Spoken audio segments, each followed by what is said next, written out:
कमलदीप जी। राधे राधे। राधे राधे महाराज जी।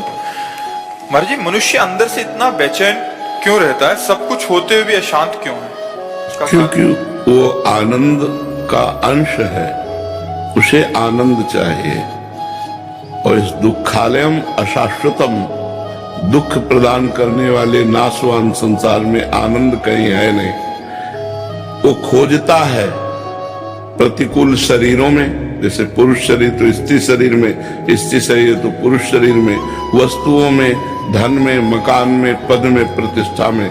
लेकिन ये सब जिसको प्राप्त है वो भी आनंद में नहीं है, क्योंकि आनंद का अंश आनंद समुद्र में ही अवगाहन करने पर वो आनंदित हो सकता है, और वो है भगवान, सिर्फ भगवान। तब लगी कुशल न जीव कहूं, सपने हूं मन विश्राम, जब लग भजत न राम कहूं, शोक धाम तज काम। जो चाहत है नित्य सुख, अरु मन को विश्राम, हित ध्रुव हित सो भजत रहो, पल पल श्यामा श्याम श्यामा श्याम श्यामा श्याम। जब तक भगवान का भजन नहीं होगा तब तक कोई उपाय करके देख लो, मन शांत नहीं होगा। कुछ भी भोग लो, कुछ भी खा लो, कुछ भी देख लो, कहीं भी चले जाओ, एक अपूर्ति सी बनी रहती है। लगता है जो मैं चाह रहा था वो इसमें नहीं मिला, शायद इसमें होगा, शायद इसमें होगा, शायद इसमें होगा, और पूरा जीवन भोगते भोगते व्यतीत हो जाता है और कभी नहीं मिलता।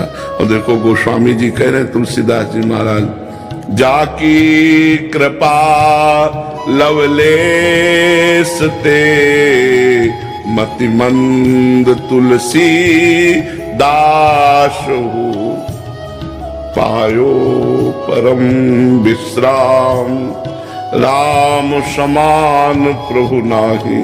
बोले परम विश्राम प्राप्त हो गया। जहां जन्म जन्मांतर से भटकते चले आ रहे थे, एक कृपा कोर भगवान की हुई कि हृदय शीतल हो गया। जन्म जन्म की तपन आनंद में बदल गई।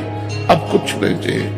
वैसे तो मैं मतिमंद हूं, गोस्वामी जी कह रहे, मतिमंद तुलसीदासु, पर पायो परम विश्राम, राम समान प्रभु नाही कहूं।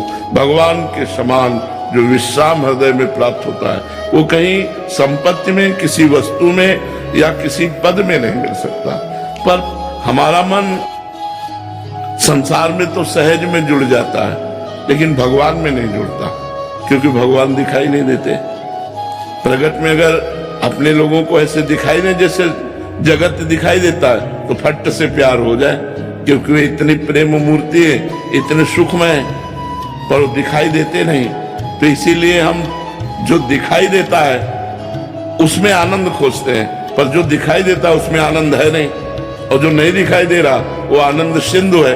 तो इसी को गुप्त करके भगवान खेल रहा है, अपने आनंद को गुप्त करके इस माया में ही खेल रहा है वो। अब हमें संत मिले, गुरु मिले, गाइड मिले, और वो हमें रास्ता बतावे आनंद का। जब हम साधना करें तो हमारा मन विश्राम को प्राप्त हो जाए। रोम रोम आनंद से भर जाता है, रोम रोम आनंद से भर जाता है। हृदय में कोई चाह नहीं रह जाती। बस एकांत में बैठकर इस बात से रोना आता है कि आपने कृपा की, वो मुझे संसार से घसीट लिया। अगर आप कृपा न करते तो पूरा जीवन संसार में नष्ट हो जाता। प्रभु आप बड़े कृपाल हो जो मुझे संसार से हटाकर अपने में लगा लिया। महाराज जी, आपने विश्राम की बात की। विश्राम मतलब किसी भी चीज की कामना ना रह जाना, ये विश्राम है? विश्राम का मतलब जैसे घड़ी कसे लाई चलो, दीवार घड़ी कसे लाई चलो, सुई अपनी अपनी जगह ठप हो जाएगी कि नहीं?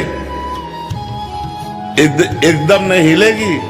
ऐसे ही मन, बुद्धि, चित्त, अहंकार सब परमात्मा में स्थित हो गया। इसे विश्राम कहते हैं। मन कृष्णमय, बुद्धि कृष्णमय, चित्त कृष्णमय, अहम कृष्णमय, अब सब कृष्णमय हो गया। अब अंदर ही अंदर वो परमानंद की बाढ़ आ रही।